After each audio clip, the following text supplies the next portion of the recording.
Greetings, I am Tom Earl. On this week's episode, we talk Segways, birthdays, and becoming comfortable with yourself with Alex and Ash Sullivan. Check it out. Woo!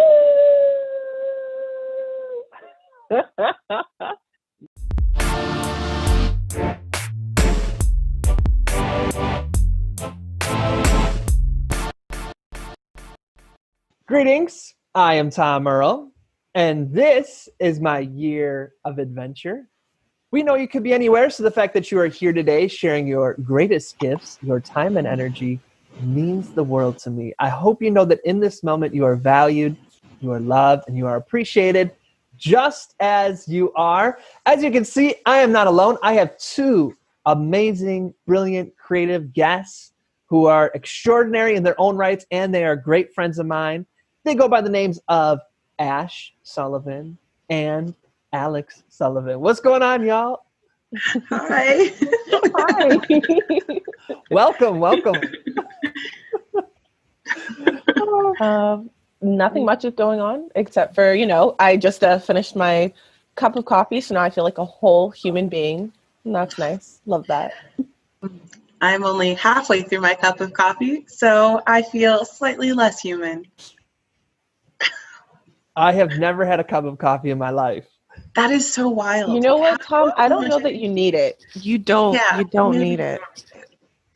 I knew as I was entering 16, the landscape of cigarettes and coffee are on your horizon. I was like, I am going to love both of those, especially in combination. So let me never do either, because once I do, there will be no end. So that was a smart decision to this 16-year-old Tom. I salute you.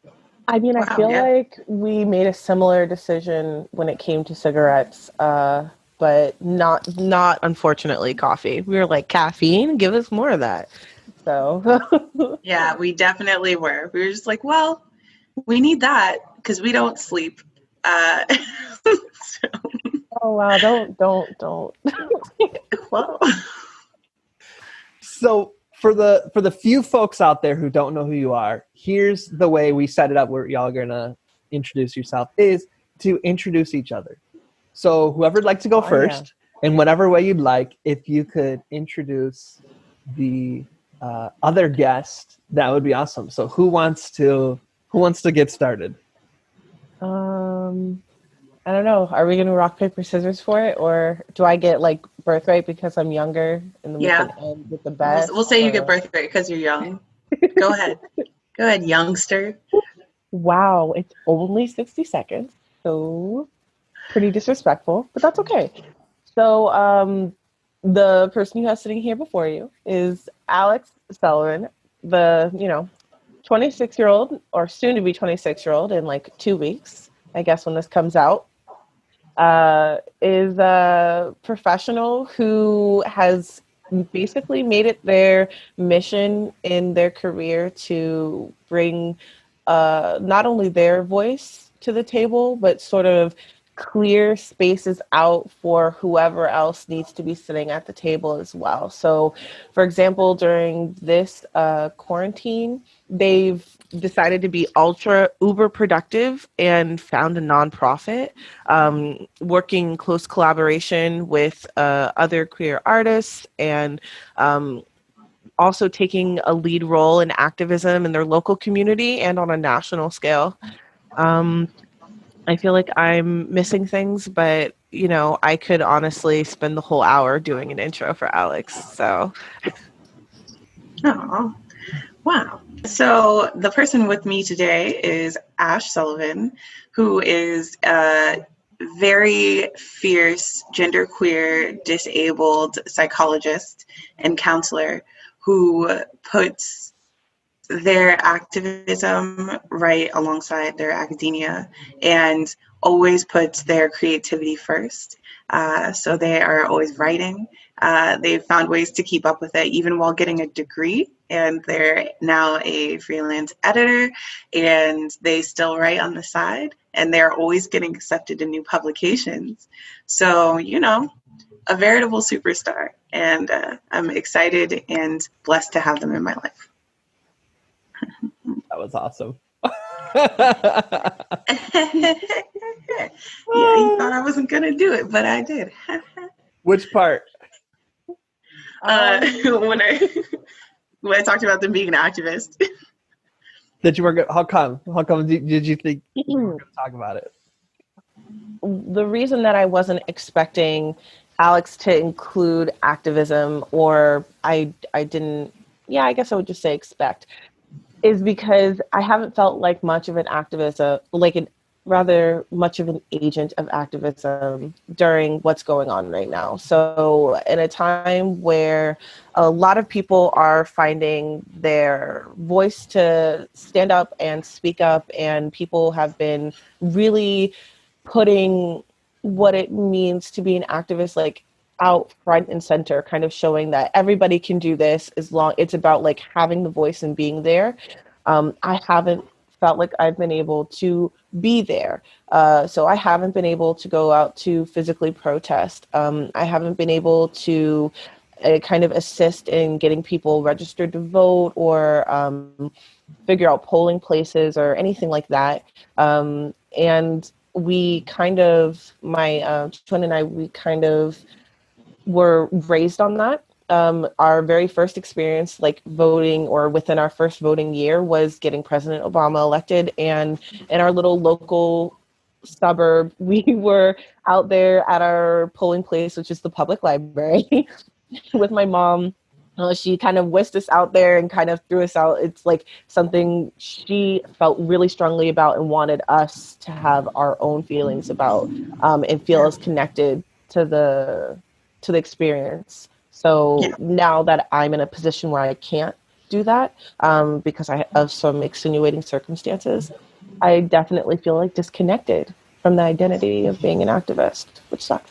And Alex, did you want to then clarify why you were like, no, I want to affirm this? Yeah, because I do a lot of work in digital activism right now. And I know the importance and robust nature of digital communities. And I'm a part of a lot of the same digital communities that Ashley is a part of. And just by taking up space and sharing their lived experience and educating other people, they are being an activist. It doesn't always require leaving your house, especially in a time like this where it's not always safe, especially if you have any sort of pre-existing condition that makes you high risk. So I think that they are being too hard on themselves. And like Ashley said, it really is in our DNA. Our mom really raised us with it. We spent our 18th birthday in a car making calls to make sure that people are registered to vote. So the whole entire day we took off school for it. So yeah, it's really important to us. And I don't think they're as far removed from it as they feel. Ash? That was just a really positive memory. That's like what I remember. Like my little sister was there with, and my mom wanted her little sister to like have the full experience with us, even though she wasn't able to vote yet. So even though she's 2 years younger than us, so at like 16, Rory was in the car with us and was like putting stickers on signs to put out at the local polling place. Oh my God, we were done making the phone call. Oh my gosh, yes. Yeah, I don't know, just something about that memory is that was one of our coolest birthdays. So yeah, for sure. And so the episode that's coming out today, well, we're recording it not on the date, but it's coming out October 6th. And so that is your birthdays, isn't it? Yeah, our birthday is October 5th, and we were born at 5:30 and 5:31 in the morning. So every year we get up at unspeakable hours of the morning to say happy birthday to each other. Yes, yeah, we sure. I make the phone call first. Sometimes if we're both tired, or if we've done recently, as we've been kind of separated for our birthday, like Alex will let me know, like, hey, I went out to celebrate our birthday like early the day before or whatever, and so then like I'll text them instead of calling them to wake them up right at like 5:30 in the morning. But yeah, we've done that our entire lives, just from being like 5 or 6 and waking each other up and like saying good morning early before before like elementary school. So Yeah. So, there's not many siblings out there, or it's a rare thing that you have siblings who actually get along really well, or have a deep relationship like y'all do. So for folks who are feeling a little like, hey, I want some of that sibling goals that y'all got going on, what do you think goes into having a healthy relationship with a sibling, or cultivating a relationship with a sibling? Yeah, that is such a good question. Do you want to go first, or do you want me to take it? you go first, and if you don't use the expression, then Okay. I will. So we used to tell people when we were younger that being a twin is like being in a marriage. And immediately people kind of look at us sideways and they're like, what? But for us, what it really means is that people stop seeing you as one person when you're a twin, and they see you as a unit, and you are always part of that unit, whether or not that other person is in the room. And so we had to learn to get along with that idea of being our own person, and also being like almost beholden to another person's image, at a very young age. And we had to like negotiate very clear boundaries of when we were younger. It was very much in our identity creation of like, these are the bands that Alex likes. These are the bands that Ashley likes. These are the colors that Alex can wear. These are the colors that Ashley can wear. Just so that we would feel like we were two separate parts of a unit and not just like one mashed up blob. And as we've gotten older, I think that sort of respect for each other's boundaries and like drive to make sure the other person's voice is heard, is what keeps us really close. Because, yeah, I think that when we were younger, we both had a lot to say, and we both sort of realized right away that no one was listening, and we were mad not for ourselves but the other person. And that definitely contributed. Yeah.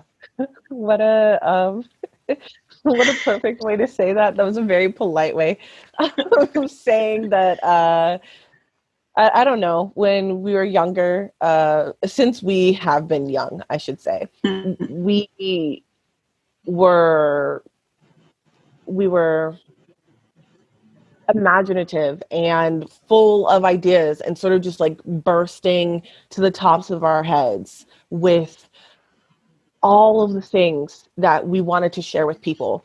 And honestly, at first, we couldn't figure out why we couldn't share them with people, because we were constantly sharing with each other. And I always wanted to hear what Alex was saying to me, because that was like what people did, right? It was like they all shared together, and then that's how you did things. And I couldn't like wrap my mind around the idea that that's not how everybody did things. Um, so I guess our bubbles were always connected, but Alex is right. We were sort of, I would say, even almost militant about creating our own like impermeable boundaries, to kind of prevent being like jostled or even like smushed together. There's a series called The Sweet Life of Zach and Cody, and on the series, it features a pair of twins in a hotel, living with their single mom. And they, in one episode, they like yell at her. They're like, "You're just always lumping us together," and she's like, "I'm a single mother. I need to lump." But very luckily, our mother, she didn't make us feel like that. Now, sometimes, she was like, "The kids, you guys are one entity, please move forward," when she had like a really exhausting day of work. But generally, she made time to like listen to us separately, especially when we were trying to figure out what was going on with each other. But most of all, I would say that it was, I guess I want to say that while she encouraged it, it was really through a lot of hard work on our own, like talking back and forth, reminding each other, like, this is a thing that I was not okay with, and you did it again.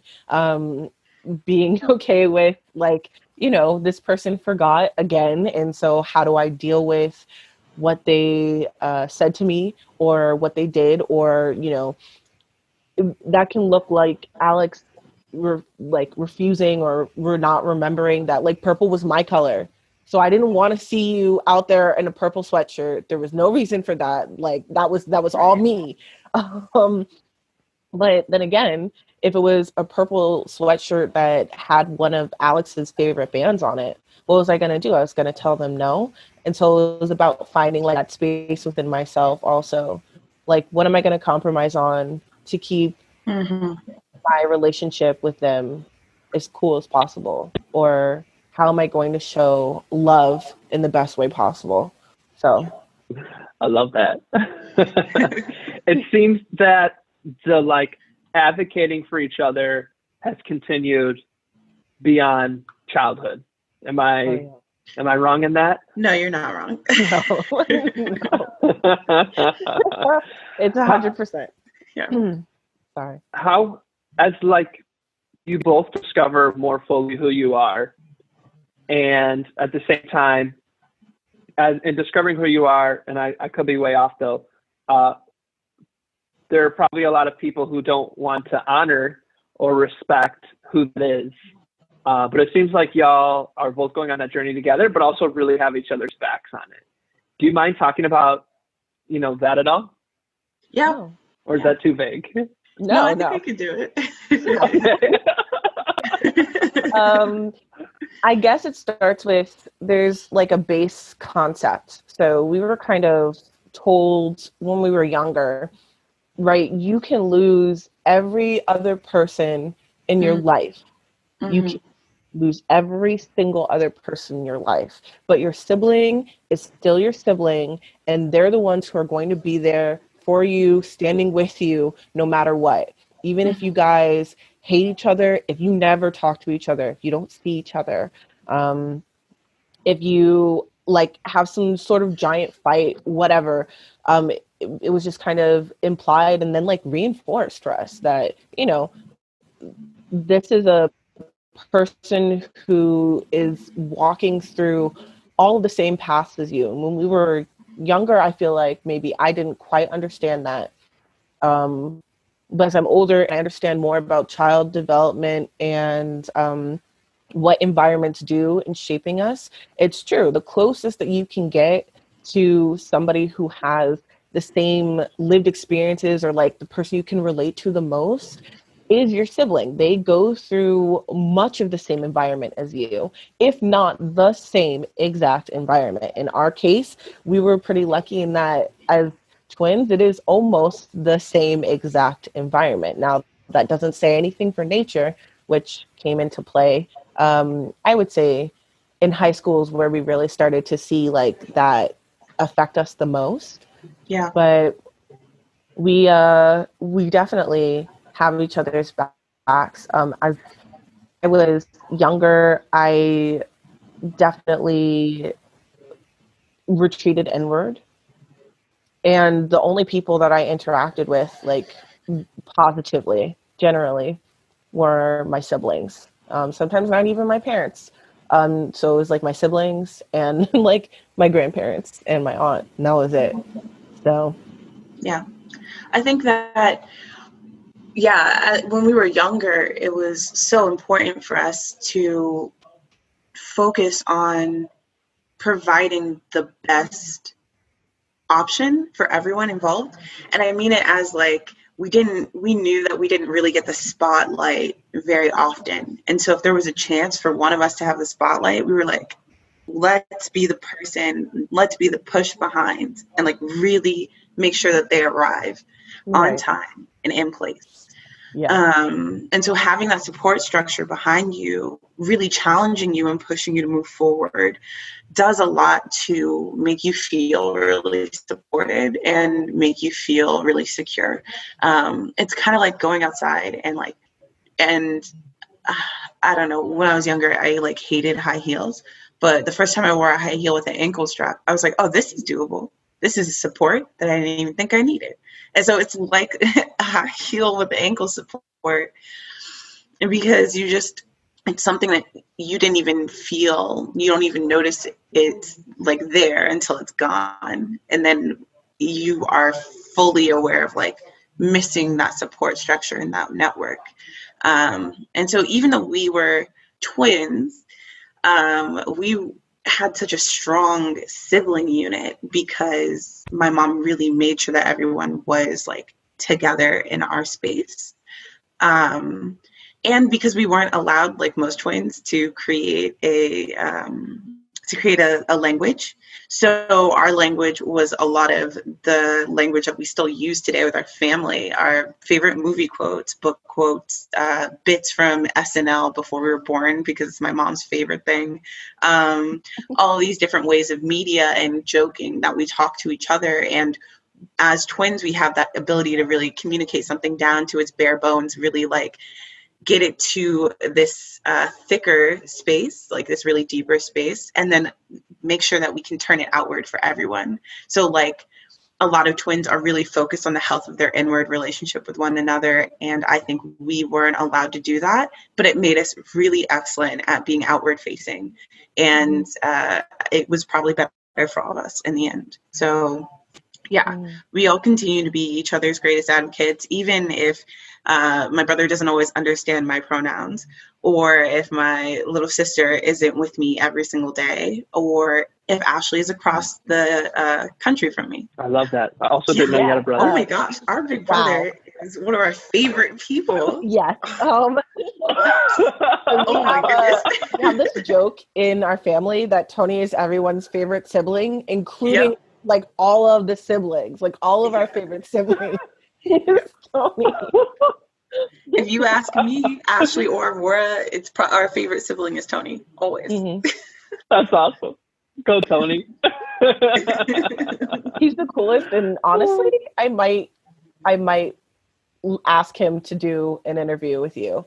The podcast. He does really amazing things. He's in law, and is really committed to making like his space like at a like higher, I'm not gonna say bougie, but definitely frou-frou space of law, like more diverse. He's committed to finding workplaces where maybe you would find non-traditional voices in charge. So like his office is almost 80% or 90% female led, and he, you know, like he tries to make sure that he's not the only person of color in the room. And and he has a blended family of 5 kids, and he loves being a father, so he really is about work-life balance, which is pretty great.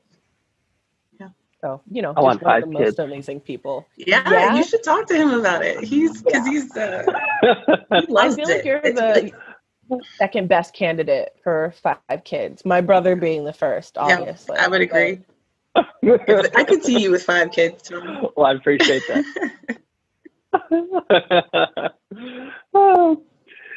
So we did interviews with both of you in 2018. Alex, we talked about interfaith, magic, your writing, and Ash, we talked about your psychology. You identified as a psychologist in training. So you know, it's been 2 years. I actually remember specifically Adora and I listening to your episode, Ash. So I always upload my episodes to my iTunes and onto my phone so I can go through and edit them. And so we lost internet connection when we crossed over to Mexico. And I had like 2 podcast episodes on my phone. So we listened to like yours and somebody else's like twice just to like pass the time. Amazing. So that. And Alex, I believe the way you came on the podcast, I was like, who should I interview? And you were like, me. I was like, let's do it. Unless that was you, Ash. I can't remember. One of you said that. That would never, I don't know that would have been me. Okay. It was definitely me. I was feeling my oats because that was in the middle of writing my thesis. So I was like, oh yeah, let me talk about my academic. Did you talk about your thesis? I can't remember if that was the case, but I hope so. Alex's thesis was excellent. But okay. Let me show. I'm reading the write-up. There's no way I wrote this line. I don't know who wrote this. This is what I had people help me. It was like, so it's no surprise when our conversation this week went in the areas of interfaith work and big vocabulary words like intersectionality. Ooh, boy. Who were you? Big words like intersectionality. Love it. I know. What Tom? does that even mean, big words? That's a big vocabulary word, right? Kimberly cringed. Like I said, the write-up.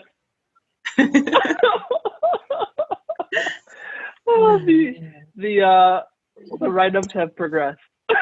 They have. You excellent write-up. So all that to say, not just I have grown in my write-up abilities. We'd love to get an update. Where have y'all been since then? Are you still a psychologist in training? Are you still, update us on your thesis, the areas of interfaith work? Who wants to get started on what's been going on these past 2 years? Yeah, I'll start. Yeah. Is that good? Yeah. Okay. So I did graduate with my thesis. It ended up being about digital identity creation for people in Afro-Caribbean traditions. So how we build our sacred spaces online instead of in person when we are part of diasporas that can't necessarily access that in-person physical space. And I am looking at applying to PhD programs. Actually, my first choice just opened up. So I am hopefully going to be part of that program next year. I am just going to put it out there. I really want it. It's one of my favorite programs. So that is what I've been doing on the academic side of things. On the other side of things, I really wanted to take the tenets of interfaith and move it to a space where, more people could access it. And so because of that, I really, really have been focusing on bringing more creativity to my work. So I work right now with a nonprofit that does wellness and musical healing through different spiritual works. So they sing from different spiritual places, they meet people where they're at, and they offer wellness toolkits for their community. And they've been a nonprofit for about 20 years now, and they're amazing. I love them. So it's really interesting to see how the tenets of my work can be applied in this space that's doing direct work in our community, that I feel like I'm doing something good when I wake up every morning. So I love that. Yeah, that's what I've been up to. Sorry, I biggest supporter right here, number one, numero uno. So anyways, I am still a psychologist in training. Right now, what that looks like is I maybe have a longer road to get to my doctorate, but that's because I took a pit stop to get my master's in counseling instead. So I am going to be a licensed mental health counselor by the end of this year, by the end of 2020. So that means that I passed my national exam. So if it's a little bit of a tricky thing to explain, but the best way I can explain it is using like a parallel, almost like a medical school. So you have like your boards, which is like your national exams to make sure that you're fit to do work with other people.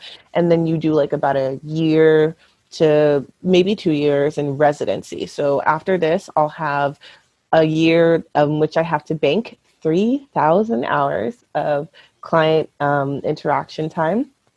And I will be hopefully doing that in a paid position, but of course not all residencies are paid. So wish me luck.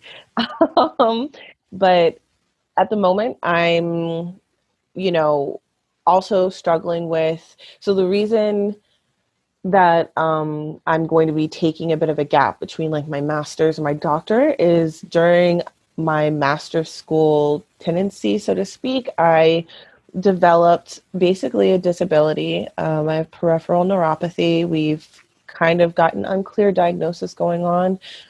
But generally what it looks like for me is it involves a lot of nerve pain. It's affected my mobility, the things that I love to do. I've always been a very active person and a very like sports-based person.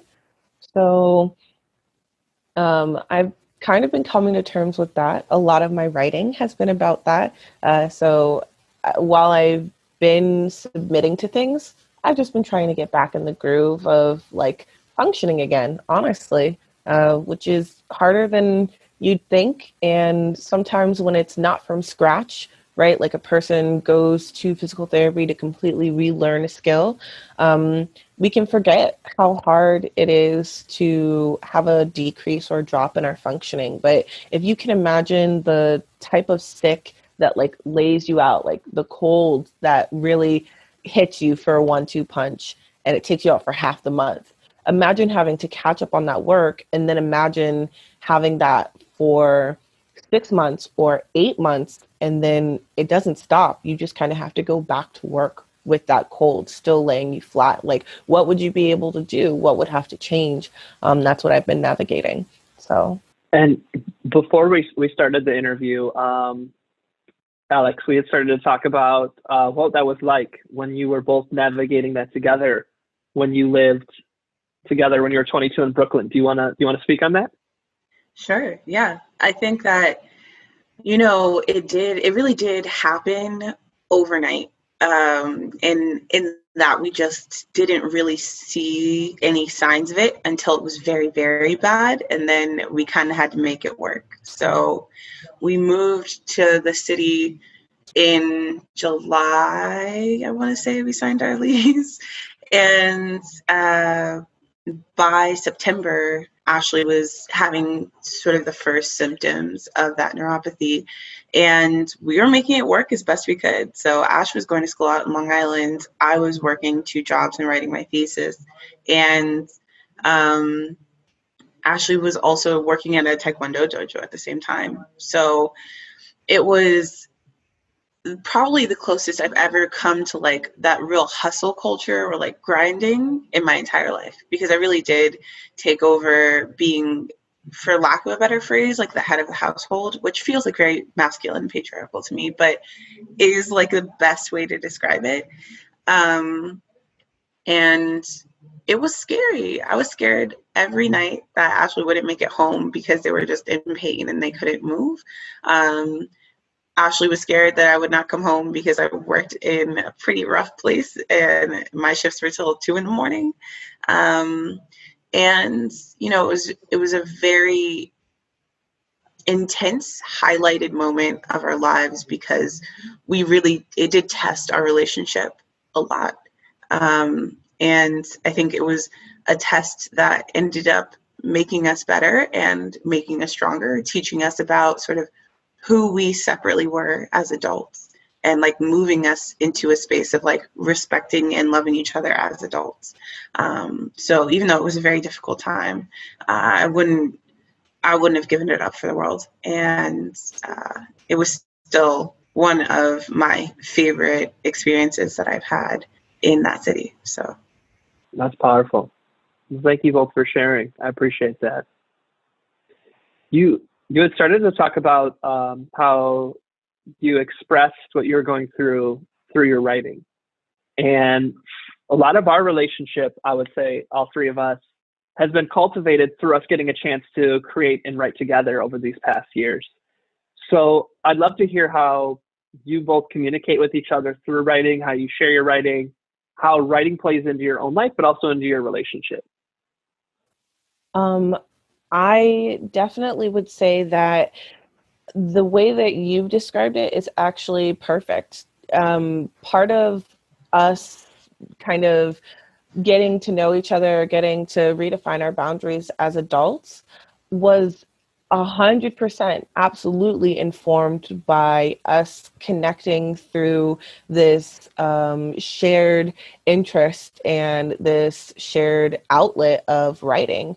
Being able to, going from, I would say even tentatively, like sending each other like our poems, which you might not think was something that you'd be hesitant about, but certainly was something that both of us were like, oh, I don't know, like if you have time, I know you're so busy, like you could just check this out, and and not even asking for edits or anything, just letting each other read each other's work. And I think maybe growing from that place to a place where we felt comfortable, like, hey, I just wrote something, I'd love your thoughts on it, or do you think that I was too heavy-handed here, or is this too long? Like, just be 100 with me.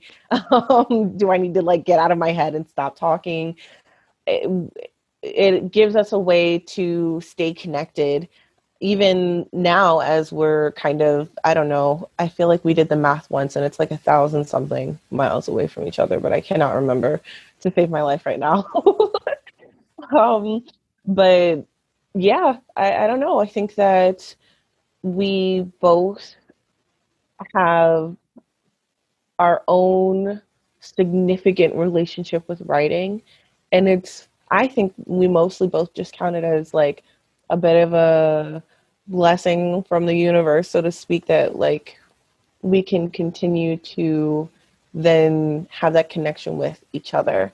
But a lot of that has to do with how we came to be in our creative writing and who influenced it for us. So yeah, I think that, you know, while my siblings are always my biggest advocates, I am certainly not my biggest advocate. So it can be really hard for me to share things that I've made in a creative way, because I don't always have a lot of confidence in it.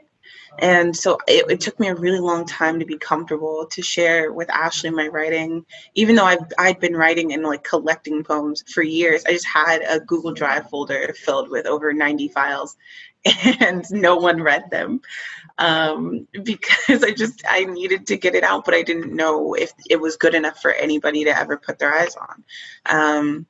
And, you know, being able to really break out on my own and figure out my relationship to that creative world and creative space then made me more confident and like bringing it back to people that I knew, like you, Tom, like Ashley, like even my mom, like bringing my work back to that space of people I knew, because I feel like if I could take critique from people I don't know, then I can do it from people I know too, who have my best interest at heart and want to challenge me to be a better writer. So it's a good space to connect with each other in terms of like, it just helps chart the landscape of our minds. I never feel like I don't know Ashley, because when I read their writing, even if it's different from things I've read before, it always sounds like them. And then that never changes. Their voice is so strong in their work. And so that always makes me feel like I'm right there with them, like I'm in every neuron, you know? So that is really powerful for me, and it makes me feel super connected. And definitely has a lot to do with, I think, and we've spoken to you about this before, but has a lot to do with our godmother and the way that she approached writing and creative work with the both of us. Oh man, I love this.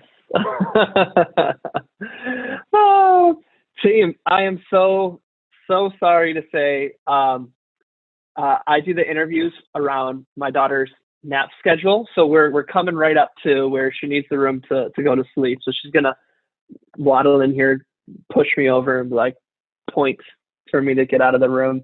Not quite. She's like 7 months, but almost.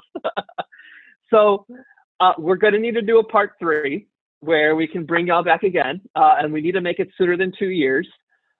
In the meantime, where can folks go to tell you how much they love you, to read your future writings, to be a part of your world? If you want to share that, otherwise I'll edit this out and pretend I never asked you. But where can they get at you to say you rock and to stay connected? You can find me for professional reasons, like on LinkedIn, and that's just for anybody who maybe is looking for a LPC or LMHC to add to their band of people, so to speak, just because unfortunately, like, telehealth is something that's having a huge moment. I say unfortunately because we know that there's unfortunate circumstances behind it, but it's always a better thing to have better accessibility. So I'm, I don't regret it. I would also say that you can find me right now. I have an artistic Instagram that is spelled out 3.4, no numerals. And I will probably be announcing a creative writing handle soon. So just stay tuned for that. To be involved with me creatively, people can join my artist collective, which is called Artist Call to Action. And they can reach us at actartist.com and also at Artist Call to Action on Facebook. And there we have events where we sit with our creators, our artists, our writers, and just be in conversation with one another and create together, while also, putting that spirit of activism at the forefront of our work. So if you are interested in being connected with me or reading some of my emo poetry, you can find me there. Folks, you missed it. We just had a nice little conversation on what to name the link. We edited it out, but it was hilarious. It was fun. And we came up with show notes today, tommerl.com/duo, tommerl.com/duo, tommerl.com/duo is where you're going to find Ash and Alex's links. And you'll also find the links to their past episodes. I recommend you go back and listen to their individual origin stories. They're awesome. If you're listening to the podcast, you can't see the anxiety washing over everyone of knowing these are archived somewhere. But they're great episodes. I'm sure I have the most to be embarrassed about. It's like, what kind of questions are those? So, they were great questions. Team, oh, thank you. You're great at interviewing people. Oh, I appreciate it. It's from the Anytown days that the dialogue and facilitation, I really owe my thanks to Anytown for connecting us, for Community Tampa Bay, Anytown for connecting us. And really, I would say those skills absolutely come from that kind of work, for sure. Yeah. So, and y'all, I want to thank you for, coming here and sharing your energy, your love, your appreciation, your stories, your insights, all of that with me, with the audience, with each other. It's an honor to be your friend, to be a part of this journey. Looking forward to us continuing building our relationship with each other and getting to see y'all grow, live long, prosper, that whole thing. So thank you so much. Thank you. We appreciate you. Yeah. And of course, a peace and long life to you as well. Oh, yes. Mm-hmm. I had to sneak it in there.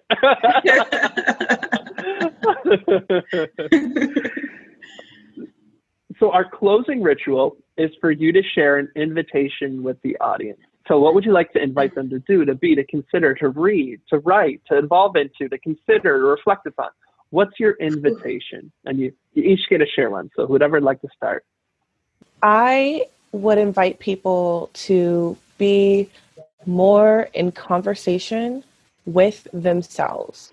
Often you have an understanding of yourself that maybe you have only formed by other people's reflections of you at you.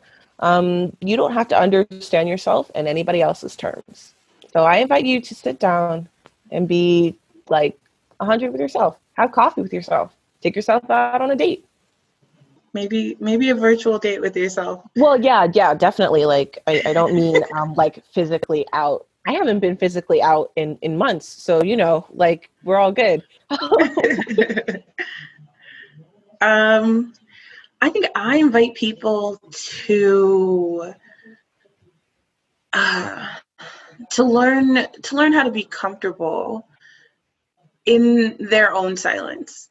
And for me, that is always something that has been really hard and something I struggled with, because I think everyone struggles with, to some capacity, that confidence, trust, and even just like the idea of quieting your mind down in any capacity. So I definitely invite people to, sit down and maybe don't be in introspection, because that can be a lot, but just be comfortable. Learn how to be comfortable. Let yourself have that. Give yourself space to be, and give yourself some grace too when you mess up, because mistakes happen every single day, and you're gonna make them. Oh man, both those invitations are golden. What a great way to end. I appreciate you both. Thank you so very much. Thank you. I love doing interviews with you. Yeah, man. Best experience. Thank you. 10/10. And a very, very happy and blessed birthday. Many returns. Hip, hip, hip, hooray. All of that kind of stuff. I'm like feeling like I should pull my mother-in-law in here. She has like 7 songs, happy birthday songs, that she sings for everybody and goes all in. Even if people are like, okay, she's like, no, we will continue. It's the best. I love anytime she's around when it's somebody's birthday. So I'm pouring in her energy into the space as well. Love it. We are receiving it. I'm so into it. So, to everybody who is listening, this is the most awkward transition ever. Here we go. Yeah. Great segue. So, yes. Thank you. And to all of those who are listening, as always, we're wishing you peace and blessings. One more thing. I'd love to continue the conversation. Feel free to join me at tomearl.com/join. Subscribe below, or let's connect on social media. Tom Earl Artist. Thanks again for watching.